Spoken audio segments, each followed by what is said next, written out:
ሰባተኛው እሁድ ኒቆዲሞስ ነው። የሌሊቱ ተማሪ ፈሪሳዊ ነው። የአይሁድም አለቃ አይሁድን ስለፈራ ሌሊት እየመጣ ከጌታችን አፍ ወንጌልን ይማር ነበር። በዚህ እሁድ የኒቆዲሞስ ታሪክ ይነገራል። መዝሙር ከቅዱስ ዳዊት ይዘመራል። ወንጌል ምዕራፍ 7 ላይ አንድ ነገር ተከሰተ። ክርስቶስ ሲያስተምር ሰዎች በትምህርቱ ጣዕም በጣም ከመደሰታቸው ብዛት በዋለበት እየዋሉ ባደረበት እያደሩ ቃሉን ይሰማል እና ክርስቶስ ሲያስተምር ሰው የበዛ የጌታ ተከታዮች ብዙ እየሆኑ መጡ። ጸሐፍት ፈሪሳውያን ደስ አላላቸው። ይሄ ነገር ያሰጋናል አሉ።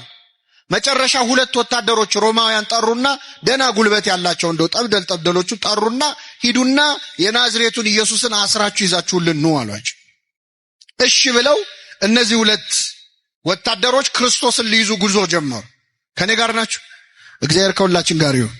ከዛ 2 ወታደሮች ጌታን ሊይዙ ሲሄዱ ልክ እንደዚህ ጉባኤ ክርስቶስ ሕዝቡን ሰብስቦ እያስተማረ ነው። ወታደሮቹ ቆይ ትምህርቱን ይጨርስና ትምህርቱን ጨርሶ ሲወርድ እናስረዋለን ብለው ቁጭ እንበል ብለው ቁጭ አሉ። እያስተማረ ያለው ማን ነው? የኛን የኃጢአተኞቹን ትምህርት እኮ ቁጭ ብላችሁ ትሰማላችሁ። የክርስቶስ ትምህርት እንዴት አይነት ነው? የሱን ድምጽ መስማት ብንችል ደስ አይላችሁ? ብፁዕ ቅዱስ አቡነ ሺኖዳ ምነው ዛሬ አገሩን ያጥለቀለቀው የድምጽ መቅረጫ መሳሪያ ጌታ በነበረ ጊዜ በኖረ ኖሮ ይላል። ምነው ድምጹን በሰማ ነው ተቀርጾ በቀረ ኖሮ። አስባችሁታል? የጌታን ድምጽ ብንሰማው የሱ ድምጽ እኮ ይሰራል። አልዓዛር ውጣ ሲል ሙቱ ከመቃብር ምን ይላል? ይወጣል። አቤት ድምጹን ስንት በሽተኛ ፈውሰንበት ነበር እያሰማን። እና ቁጭ ብለው የጌታን ትምህርት ህዝቡ ሲማር 2 ወታደሮችም አብረው ቁጭ ብለው ሲማሩ ትምህርቱ መስጧቸው ቁጭ ብለው ደስ ብሏቸው ትምህርቱ ጨረሱና ትምህርቱ ሲያልቅ ረስተውት ወደ ቤታቸው ሄዱ። የመጡት ምን ሊያረጉ ነበር? ክርስቶስን ሊያስሩት። ክርስቶስ ሊያስሩት የመጡትን ሰዎች በትምህርቱ ጣዕም የሚያስረሳ ሰው ትምህርት ነው የሚያስተምረው ጌታ። ይገርማቸዋል። ወታደሮቹ ተመለሱ ወደ ጸሐፍት ፈሪሳውያን። የታል አሏቸው። ምን አሉ? እንዴ አስራችሁ ነው አልተባላችሁም ወይ? የታል ያዛችሁታል? እረኛ እስከዛሬ እንዲህ ያስተማረ ሰው አይተን አናውቅም እንዲህ ያለ ትምህርት ሰምተን አናውቅም አሉ። መሰከሩለት። ይህን ጊዜ ጸሐፍት ፈሪሳውያን ተበሳጩ። ምን አሉ መሰላል? እናንተ ወታደሮች ስለሆናችሁ ነው፣ ምንም ስለማታውቁ እውቀት ስለሌላችሁ ነው። የተማረ ሰው ብትሆኑ ኖሮ የሱን ትምህርት አትማሩም ነበር። እስቲ አንድ የተማረ ሰው ቁጭ ብሎ የሱን ትምህርት ሲማር አይታችሁ ታውቃላችሁ? ያል አንድ የተማረ ሰው እስቲ የሱ ተማሪ ያለው ያል አለ? የለም። ማ? ኒቆዲሞስ። ይሄ ወሬ ሲወራ ኒቆዲሞስ እዛ ቆሞ ይሰማል። እስቲ አንድ የተማረ ሰው ቁጭ ብሎ የጌታን ትምህርት ተምሯል ሲሉ ኒቆዲሞስ እዛ ቁጭ ብሏል። ኧረ እኔ ያለው ሄጄ እኮ በሌሊት ተምሬያለሁ እንዳይል ያስሩታል። ነገር ይመጣል። ዝም እንዳይል ደግሞ ቆጨው። እንዴት ያለ ነገር ነው! ተጨነቀ። ዝም እንዳይል የተማረው ትምህርት ቆጨው። ያንን ሁሉ ነገር ነግሮት ያን በሌሊት ስለ ጥምቀት አስተምሮት እንዴት ዝም ይበል? እንዳይናገር ደግሞ የሚመጣበትን ያውቃል። ከዚያ ምን አለ? ሄደው ተምረው የክርስቶስን ትምህርት ሰምተው የመጡት 2 ወታደሮች ናቸው አይደል?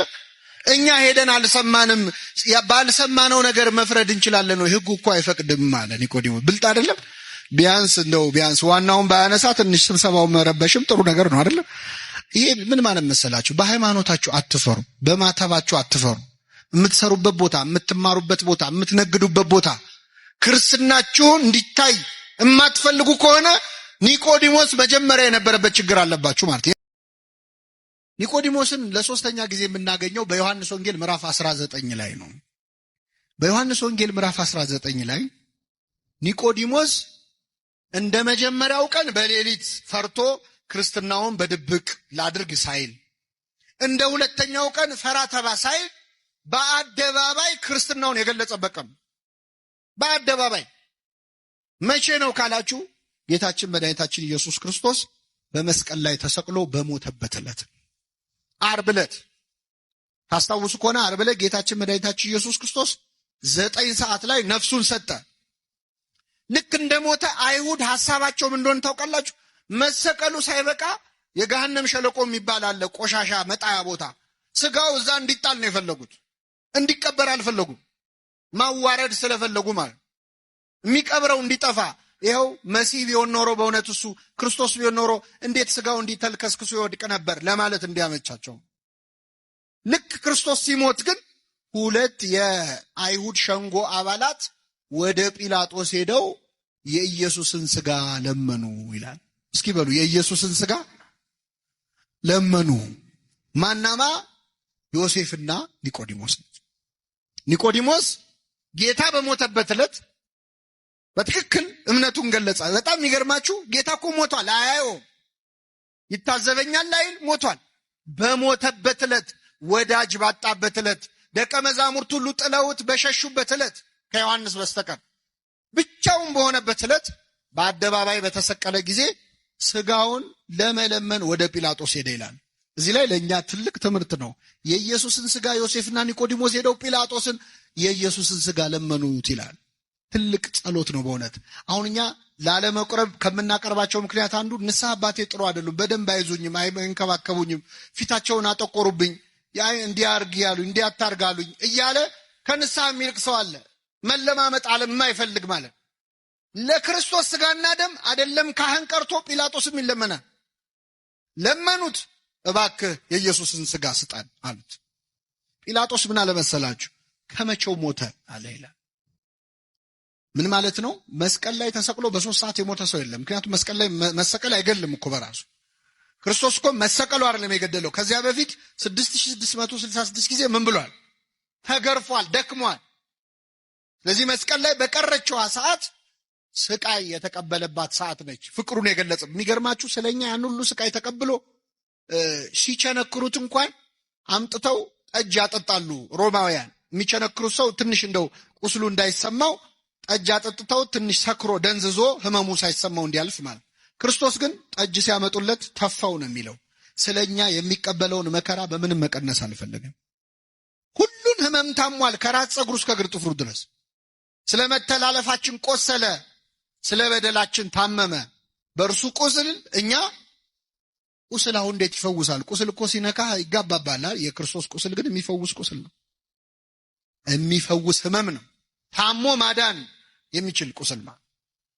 እና ዮሴፍና ኒቆዲሞስ ቀርበው ጲላጦስን ስጠን አሉት። ጲላጦስ ደብዳቤ ጽፎ ውሰዱ እሺ አላቸው። ዮሴፍና ኒቆዲሞስ ክርስቶስን ከመስቀል አወረዱት። አይሁድ እየገላመጧቸው፣ ጸሐፍት ፈሪሳውያን እያዩአቸው ስልጣናችን ገደል ይግባ ብለው ማለት ነው። ኒቆዲሞስ ፈራ ተባ ማለቱን አቆመ። ክርስትናውን በአደባባይ ገለጸ። ሄዶ ከመስቀል ላይ ክርስቶስን አወረደው። አስተኝተው በግራውና በቀኙ ቆመው እያለቀሱ ገነዙት። ደከምከኑ መጽኔሆሙ ለድኩማን፣ ደካሞችን የምታጸናቸው ሆይ ደከምክን?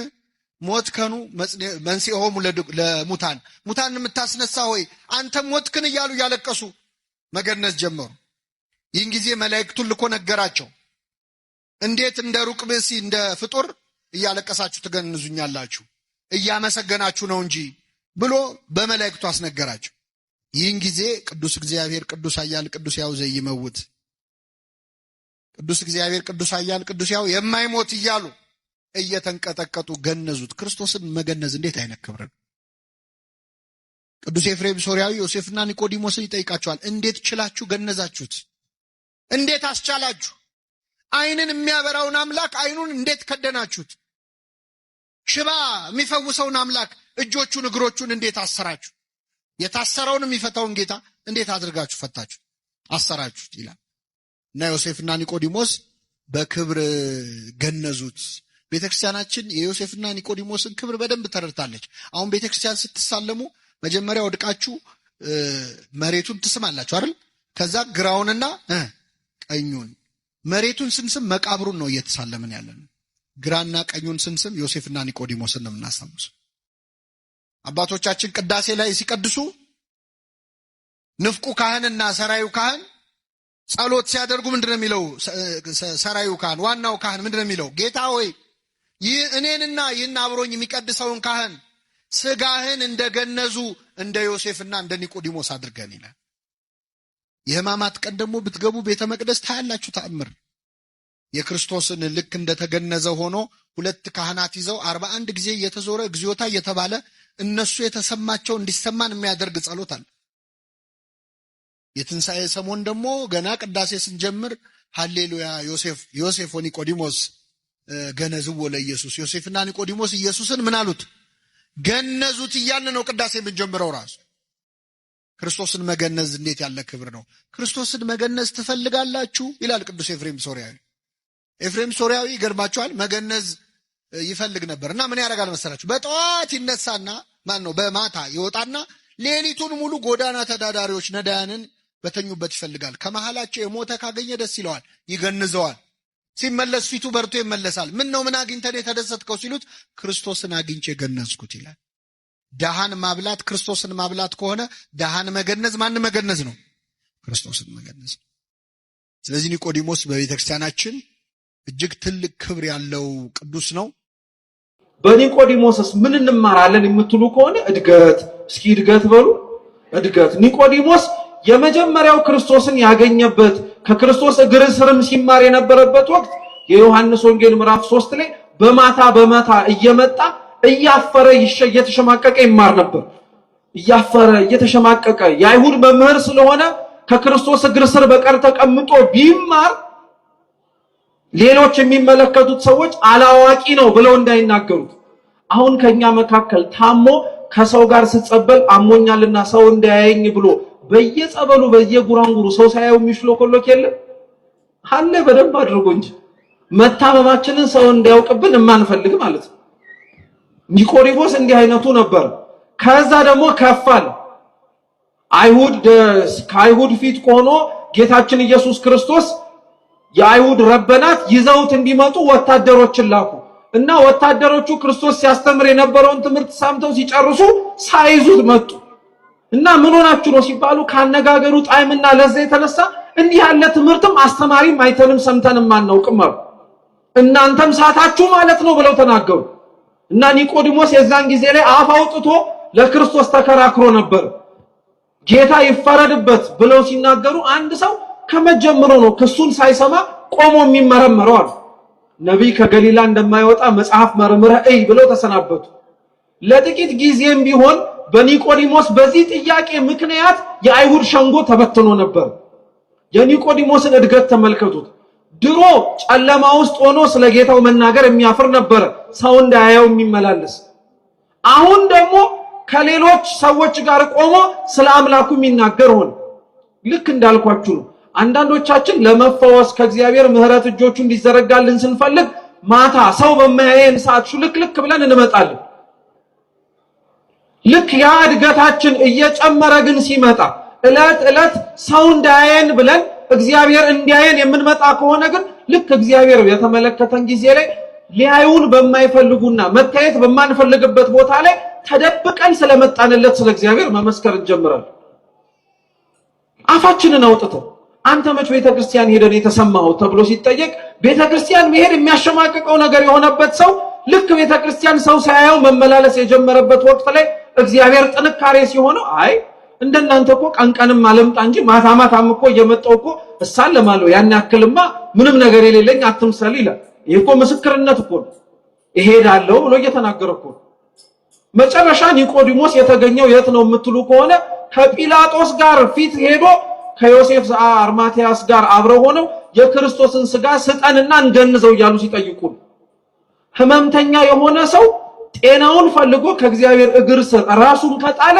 በጤናው እስከሚያድግና ፍጹም ፈውስን እስከሚያገኝ ድረስ እድገትን መጠበቅ መቻል አለበት በአንዴው መተን ላንድን እንችላለን እየሰማችሁ ነው በአንዴው መተን ላንፈወስ እንችላለን እግዚአብሔር የሚያዘገየን በአንዴው አሰናብቶን ሰላም ሰጥቶን በአንዴው ጤናችንን እንዲሁ ደህና ሁኑ ብሎ ማባረር ከብዶት አይደለም አንዳንዶቻችንን ከነበሽታችንና ከነ ህመማችን እየታገሰ ቤት ውስጥ የሚያስቀምጠን በህይወታችን እንድናድግ ስለሚፈልግ ነው እውነት እንነጋገር ከተባለ እኮ ክርስቲያኖች ልብ ብላችሁ ራሳችንን ሁላችንም እንመርምረው ከእግዚአብሔር የሆነ ጥያቄን መልስ ለማግኘት ብለን መተን ቤተክርስቲያን የቀረን ሰዎች የለን እኛ የመጣነው እግዚአብሔርን ፈልገን እኮ አይደለም ጥያቄ ለማቅረብ ነው ጥያቄውን እስኪመልስልን ግን እግዚአብሔር አምላክ እዚሁ አስቀምጦናል ይሄ ታዲያ መባረክ አይደለም እንዴ እኛ ያልጠየቅነው ያልተማጸንነው አድርግልኝ ብለን እንኳን እኮ ያለመነው ለመና እኮ ነው